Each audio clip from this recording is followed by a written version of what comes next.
Bismillahirrahmanirrahim. Alhamdulillahirabbil alamin. Hamdan katsiran thayyiban mubarakan fi. Nashhadu an la ilaha illallah wa nashhadu anna Muhammadan abduhu wa rasuluhu mab'us rahmatan lil alamin. Allahumma ftah lana qulubana, wahai Allah, mohon bukakan hati-hati kami. Wa amhilna rusdana, dewasakan kami di setiap permasalahan kehidupan kami. Wahdina ila siratikal mustaqim, bimbing kami ya Allah, tunjuki kami, istiqomahkan kami agar senantiasa berada di jalan yang Engkau ridhoi. Allahumma sholli ala sayyidina Muhammad wa ala ali sayyidina Muhammad, amma ba'd. Bunda-bunda yang dirahmati Allah, bunda dan adinda yang dirahmati Allah Subhanahu wa taala, alhamdulillah, puji dan syukur senantiasa kita tujukan kepada Allah Subhanahu wa taala, kepada Allah Rabbul Alamin, kepada Allah yang dengan segala sifat kasih dan sayangnya senantiasa melimpahkan kepada kita beragam nikmat, senantiasa mencurahkan kita beragam karunia, yang dengan perkenannya pula alhamdulillah di hari ini di Jumat 23 Rabiul Awal ya 1446 Hijriah kita bersama lagi di sini. Insyaallah tidak ada yang diharapkan kecuali bahwa dengan pertemuan-pertemuan yang Allah perkenankan terjadi di tempat ini, di setiap Jumat, di tempat yang penuh berkah ini, maka kemudian Allah menjadikan kita sebagai hamba-hambanya yang senantiasa dibimbing oleh Allah Subhanahu wa taala. Bunda dan adinda yang disayangi Allah Subhanahu wa taala, Masya Allah, tadi sudah dibuka dengan beberapa ayat dari surah Ali Imran ya, surah Ali Imran. Masya Allah, sejak mulai ayat ke-30-an sampai masuk di 43 ya, tadi dibacakan betapa kita mendapati kasih sayang Allah itu begitu banyak berlimpah pada kita. Allah mengangkat dan kemudian mengabadikan kisah-kisah hidup orang-orang yang terbaik ya, orang-orang yang terbaik yang barusan dibacakan, kisah tentang orang-orang yang diawali dengan orang yang mencintai Allah, dan kesungguhan mencintai Allah itu terwujud pada kedekatan dia dengan Rasulullah Sallallahu Alaihi Wasallam ya, Masya Allah. Dan ini adalah sekali lagi bulan yang tepat untuk kita lebih banyak menghadirkan ingatan kita, pengajaran tentang bagaimana indahnya akhlak Rasulullah Sallallahu Alaihi Wasallam. Pun ketika kita memperbanyak sholawat di hari-hari kehidupan kita, sebenarnya tujuan yang paling penting adalah ketika dengan itu semua kita menjadi lebih akrab dengan Rasulullah, kita mengenali Rasulullah lebih dalam, dan kemudian kita belajar untuk meneladani segala hal yang terkait dengan kehidupan Rasulullah Sallallahu Alaihi Wasallam. Mudah-mudahan dirahmati Allah Subhanahu wa taala. Tadi banyak ya yang disampaikan sebenarnya di ayat-ayat yang dibacakan, termasuk orang-orang pilihan ketika Allah menyampaikan bahwa sesungguhnya Allah mengangkat derajat keistimewaan ya Nabi Nuh alaihi salam gitu kan, di antaranya kemudian Nabi Ibrahim alaihi salam, kemudian keluarga Imran yang Allah ceritakan tadi di dalam ayat-ayat yang dibacakan. Sekali lagi, Al-Quran tidak sekedar menyampaikan kisah, tetapi yang terpenting untuk kita adalah Al-Quran memberikan pengajaran yang pasti akan diperlukan saat kita meniti kehidupan di dunia ini. Benar-benar disayangi Allah Subhanahu wa taala. Insyaallah mungkin kita coba lanjut saja ya ke materi kita, masih tentang hikmah dari sa'i ya. Di 2 pekan yang lalu saya sudah sampaikan poin yang sedang sekarang kita coba ingin dalami, Bunda yang disayangi Allah, itu adalah poin di mana kita menyempurnakan pemahaman kita tentang kodok dan kodar itu ya, kodok dan kodar itu, kemudian kita menarik semua hal itu, pengetahuan itu ke dalam diri kita saat kita meniti kehidupan ini ya. Maka kemudian yang lalu kita sudah belajar bagaimana kodok-kodar yang sudah sangat sempurna Allah susunkan untuk kita, Allah turunkan untuk kita dan segala kebijakannya. Kemudian kita berjumpa dengan masalah gelora emosi dalam jiwa kita ya, menerima peristiwa-peristiwa itu pasti akan menghadirkan respon ya, respon berupa emosi dalam jiwa kita. Dan alhamdulillah di beberapa pertemuan lalu, di 2 pertemuan lalu sudah dibahas tuntas ya, bagaimana cara kita mengelola emosi, bagaimana kita memahami emosi itu dihadirkan, bagaimana sifat sayangnya Allah, bahkan justru pada emosi negatif sekalipun ternyata banyak hikmah kebaikan yang Allah ingin sampaikan kepada kita. Dan di pekan lalu kita sudah masuk sedikit tentang positive feeling ya. Dan positive feeling itu sekali lagi itu adalah buah dari pemikiran kita sebagai manusia ya. Positive feeling itu mungkin diawali dari positive thinking sebenarnya ya. Nah, benar yang dirahmati Allah Subhanahu wa taala, saat ini saya ingin mencoba melanjutkan bahasan kita tentang skala level kesadaran kita sebagai manusia. Karena Masya Allah, ternyata Bunda yang disayangi Allah, tidak cukup rasanya ketika kita berbekal dengan pengelolaan emosi yang baik gitu ya, tetapi juga kita harus mencoba meningkatkan level kesadaran diri kita saat kita melalui warna-warna kehidupan kita. Nah, Bunda yang disayangi Allah Subhanahu wa taala, di skala Dr. Hawkins yang kita jadikan sebagai patokan Bunda ya, ini hanya sebagai map saja, sekali lagi pendekatan kita tetap pendekatan tauhid, pendekatan kita tetap adalah pendekatan zikir dan ibadah kepada Allah Subhanahu wa taala. Nah, Bunda yang disayangi Allah ya, secara globalnya Bunda, skala level of consciousness ini Bunda sayang, ini membagi dua jenis kondisi manusia ketika menjalani kehidupan. Jadi ada orang-orang yang kemudian mereka menjalani warna kehidupan itu dengan kondisi hati yang sempit Bunda ya, dan kondisi hati yang sempit gitu. Maka difahamilah ketika menjalani kehidupan dalam kondisi hati yang sempit itu ya, maka itu hanya akan menghadirkan warna-warna emosi yang kadang mungkin kita mengenalnya sebagai warna emosi yang negatif ya. Dan di 2 pekan yang lalu pun disampaikan bahwa skala ini berlangsung dari poin 0 ya sampai 1000 gitu ya, 0 sampai 1000. Dan Bunda yang dirahmati Allah, kan kita sebagai manusia Bunda, sekali lagi Allah memberikan kepada kita itu 2 sisi rasa ya, 2 sisi rasa kan Bunda ya, atau 2 sisi emosi. Ada emosi positif kan Bunda ya, ada emosi negatif ya. Ada nggak di sini yang hanya memiliki satu sisi emosi saja? Positif aja gitu ya. Tidak mungkin ya Bunda ya. Semua kita. Kenapa Bun?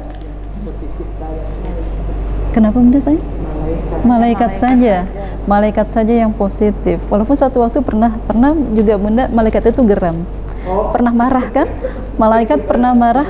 Salah satunya adalah ketika Fir'aun ditenggelamkan di laut itu kan. Kemudian kan malaikat Jibril kan dia tidak ridho kalau kemudian Fir'aun itu mengucapkan syahadat kan. Geram gitu kan dengan segala catatan sepanjang kehidupannya. Iya, emosi juga akhirnya kan. Sama seperti ketika kejadian Rasulullah di Bukit Taif. Bukankah kemudian malaikat menawarkan, ya Rasulullah gitu kan, dengan segala perlakuan yang diterima oleh engkau gitu kan. Ya, bagaimana kalau saya jungkir balikan ini bukit untuk menimpa penduduk Taif gitu. Dan Bunda yang disayangi Allah, tapi sekali lagi hal-hal itu percayalah bahwa ketika Allah menciptakan segala sesuatunya, menghadirkan segala sesuatunya, ujungnya adalah tetap kebaikan ya. Mungkin bagi Dinda yang baru gabung, boleh nanti dilihat barangkali ya, kalau ada kesempatan dilihat di YouTube kami ya Bunda ya. Ada di situ materi-materi kami di situ, mungkin bisa secara runut gitu ya. Dan mohon maaf, hari ini kita akan coba lanjut saja Bunda ya. Coba lanjut. Jadi sekali lagi, kita sebagai manusia oleh Allah itu diberikan 2 warna emosi, ada positif, ada negatif. Tidak mungkin di antara kita hanya selalu merasakan bahagia saja tanpa pernah merasakan sedih. Tidak mungkin di antara kita hanya merasakan kelapangan saja ya tanpa pernah merasakan sesak ya, sempit gitu ya. Tapi kemudian Bunda, gunanya level of consciousness ini dalam bentuk skala ini sebenarnya nantinya adalah untuk kita bisa belajar sebenarnya mengenali diri kita ya. Kira-kira emosi mana nih yang dominan menyertai kita di kehidupan kita ya. Emosi-emosi mana saja yang dominan hadir dalam kehidupan kita. Nah, sekarang manfaatnya Bunda sayang, manfaatnya adalah ketika kemudian ada klasifikasi seperti ini, ada tangga-tangga emosi seperti ini, artinya kan pertanyaannya gini Bunda, kalau satu waktu kita berada pada level emosi, misalnya emosi kecewa gitu ya, emosi sedih gitu kan, nah berarti kan kita ingin move on gitu ya, sebagai orang yang beriman Bunda sayang, sebagai orang yang beriman.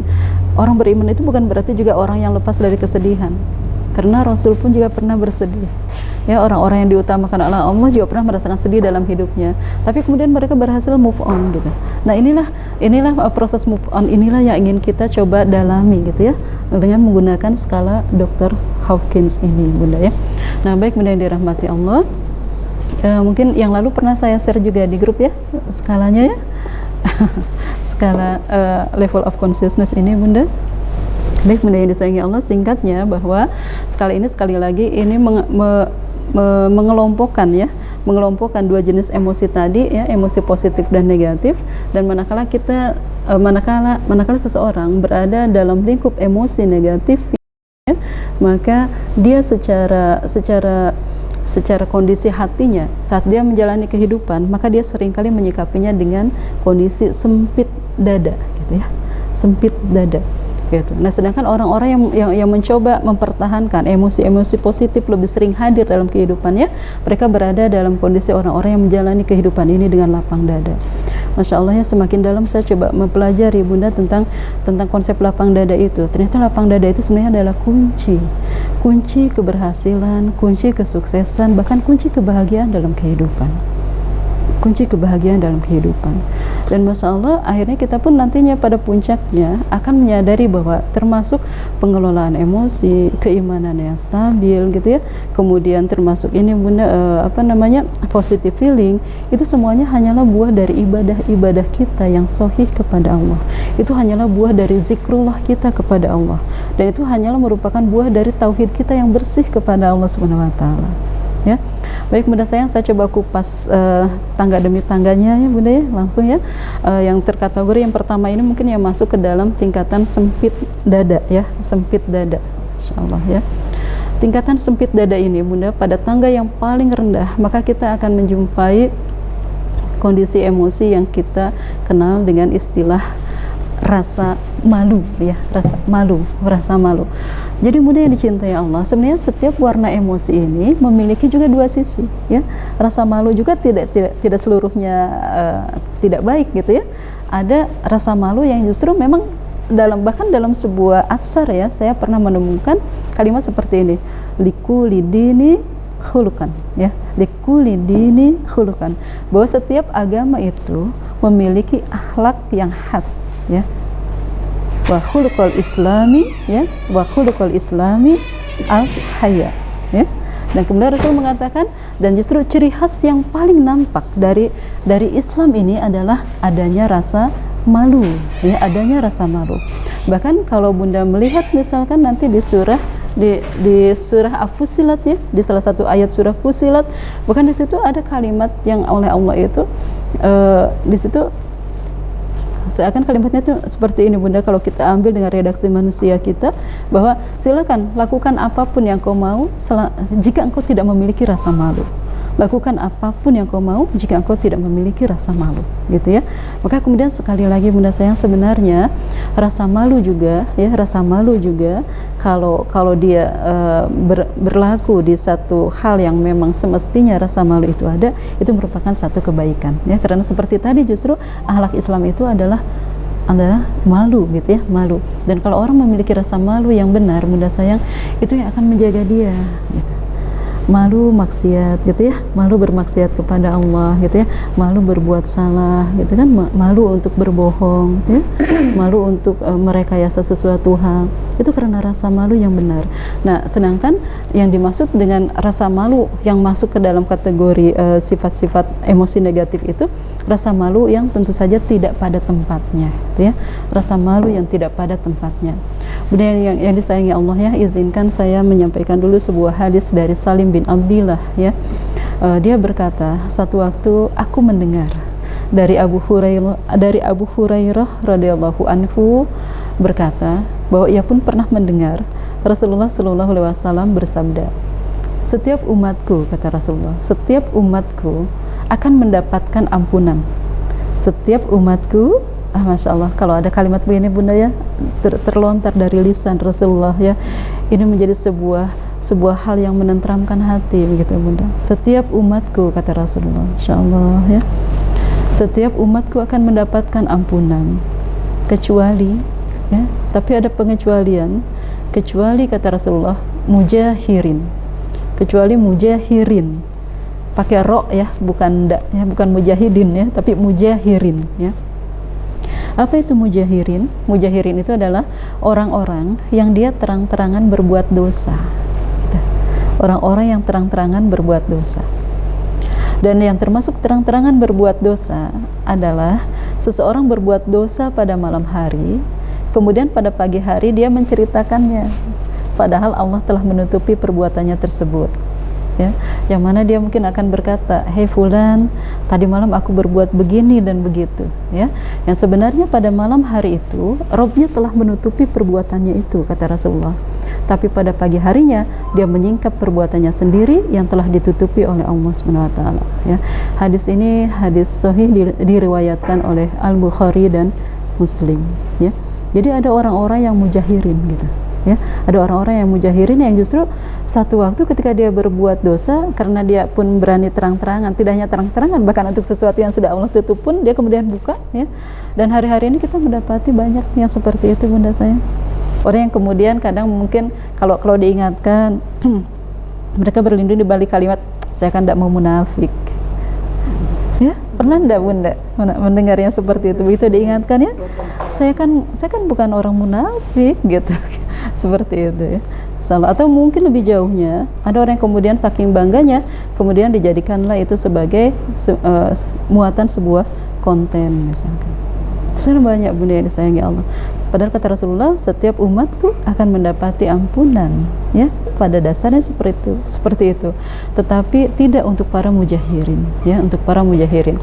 Nah, bunda sayang, di sini yang mana sih yang kemudian yang dikatakan rasa malu yang juga akan menimbulkan efek negatif, ya, bagi orang yang memiliki rasa malu itu? Apabila bunda sayangnya dari rasa malu itu akan menghadirkan kondisi jiwa yang pesimis gitu. Karena malu dengan sesuatu hal maka dia pesimis, ya. Bunda yang dicintai Allah, saya kemarin itu merasa ketika melihat videonya Alvin itu, ya, Alvin dengan ibunya, Masya Allah, ya, itu kan luar biasa bunda, ya. Memang ketika kemudian pandai menata jiwa, ya, untuk sesuatu yang mungkin untuk sebagian orang kadang mungkin malu mengakui kondisi seperti itu bunda, ya. Tapi untuk seorang Alvin, Masya Allah, ketika ditanya apakah engkau malu punya ibu gitu, ya, yang berprofesi seperti itu, ya, seorang pemulung gitu kan, tapi kemudian Masya Allah kan bahasanya begitu luar biasa. Dan saya tidak pernah malu, ya, karena beliau adalah wanita cantik gitu, ya, yang wanita cantik yang apa istilahnya tuh, ya, wanita cantik yang kemudian membangun kekuatannya itu dari kesulitan dan luka-luka di dalam hidupnya. Masya Allah gitu, Masya Allah. Nah, sekali lagi bunda sayang, di sini rasa malu yang tidak pada tempatnya, ya, rasa malu yang kemudian menjadi bagian dari sifat dari tangga yang paling rendah, bahkan, ya, kalau melihat ke skala Dr. Hawkins ini, itu adalah rasa malu yang menghadirkan sifat pesimis, gitu. Pesimis. Bukan hanya pesimis, nanti pun dengan rasa malunya itu dia akan terjebak kepada rasa yang kedua, dia merasakan diri dalam kondisi dia merasa diri lemah gitu, ya, merasa tidak memiliki sesuatu yang bisa dibanggakan gitu, ya. Padahal sebenarnya juga apa sih yang mau dibanggakan bunda, ya, ketika segala yang Allah hadirkan dalam hidup juga, ya, bunda, ya, segala capaian hidup itu kan pinjaman bunda, segala, iya, apapun bunda, ya.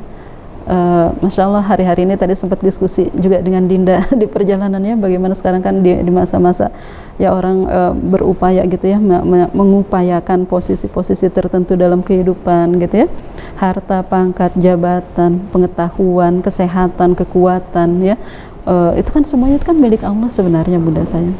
Kita kan semua kan hanya dikasih pinjam saja oleh Allah, tuh hanya dikasih pinjam gitu. Satu waktu diambil oleh Allah, yang dilihat itu apanya, penggunaannya gitu. Kita menggunakan semua karunia itu untuk apa? Karena sebenarnya bunda saya kalau mau berpikir lebih jauh lagi, kalau saya ingat salah satu nasihatnya Koh Denis, ya, sampai beliau kan mengatakan gini, karena kan memang unik bunda, tapi di situ tersadar bahwa memang, oh ya, semuanya memang milik Allah gitu, ya. Belok dulu ke situ boleh, ya, sedikit, ya bunda, ya. Jadi Koh Denis pernah mengatakan begini, Allah itu, kalau Allah sudah ingin memberikan rezeki, ya, kalau ingin memberikan rezeki, sebenarnya oleh Allah itu kadang sebab itu bisa jadi ditiadakan gitu, ya. Karena bisa jadi juga seseorang sudah berusaha bekerja, tapi kalau memang batasnya hanya segitu saja, tapi ada orang yang memang ditakdirkan untuk dapat limpahan rezeki, dia duduk saja dia dapat gitu.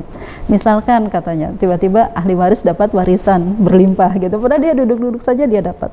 Atau mungkin dengan orang yang diuji dengan sakit, ya, sakit yang cukup parah, kemudian dibawa ke rumah sakit gitu, ya, mendapatkan pengobatan, ya bun, ya, dengan segala fasilitas terbaik, dokter terbaik, Kalau Allah menghendaki dia wafat, wafat juga gitu ya.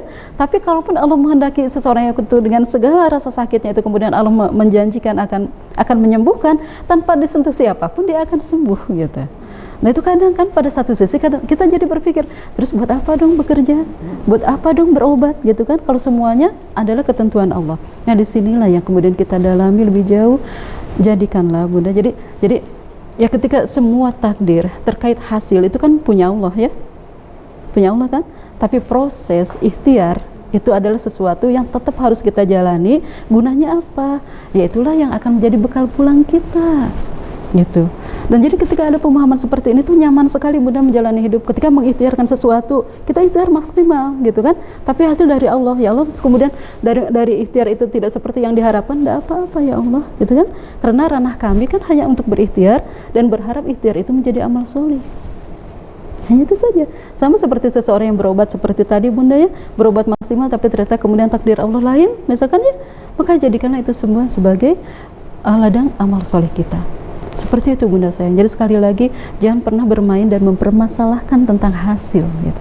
Karena itu adalah wilayah Allah SWT, sedangkan kita hanya beraktivitas, beramal soleh, mengumpulkan pahala dan keridhaan Allah SWT.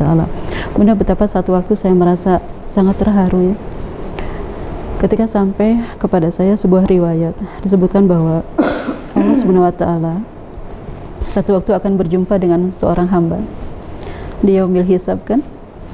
Semua hamba akan berjumpa dengan Allah di yaumil hisab. Kemudian ada seseorang hamba, ya hamba itu kemudian datang dengan membawa amalan yang sangat sederhana Bunda, dengan amal-amal soleh yang sangat sedikit. Insya Allah.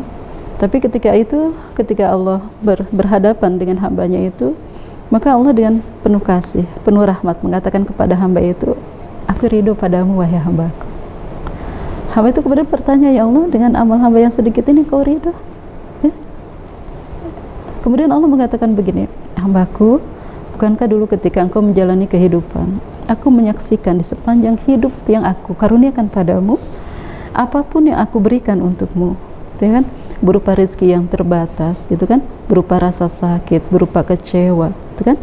Tapi selalu aku mendapati dari lisanmu itu, engkau selalu mengatakan padaku, tidak apa-apa ya Allah, aku ridho.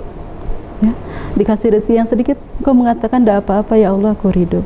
Ya, di saat pun mungkin satu waktu perjalanan engkau berjumpa dengan pasangan, dengan jodoh pun juga mungkin agak rumit gitu kan, kau pun mengatakan padaku, ya Allah, tidak apa-apa, hamba ridho.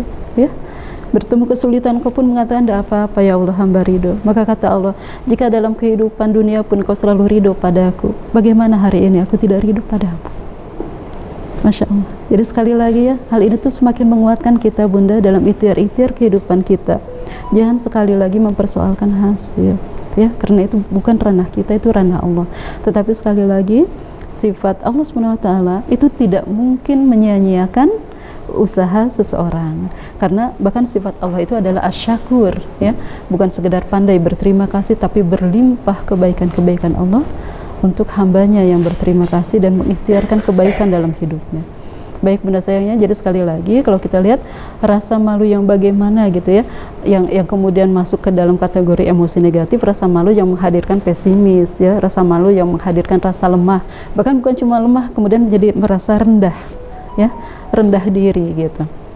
Nah kalau sudah rendah diri ini Bunda, itu mudah sekali jatuh pada fase berikutnya, dia akan merasa tidak berharga, merasa tidak dicintai ya.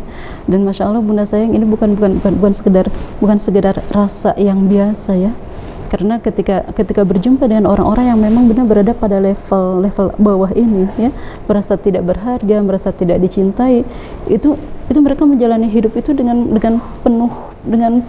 penuh selain bingung itu penuh dengan duka. Benar Bunda, penuh dengan duka dan luka gitu. Itu yang saya temukan Bunda sayang ya. Misalnya merasa tidak berharga, merasa dia merasa malu dengan kondisi dirinya. Atau mungkin saya izinkan Bunda ya untuk mengangkat sebuah kisah ya, kisah nyata.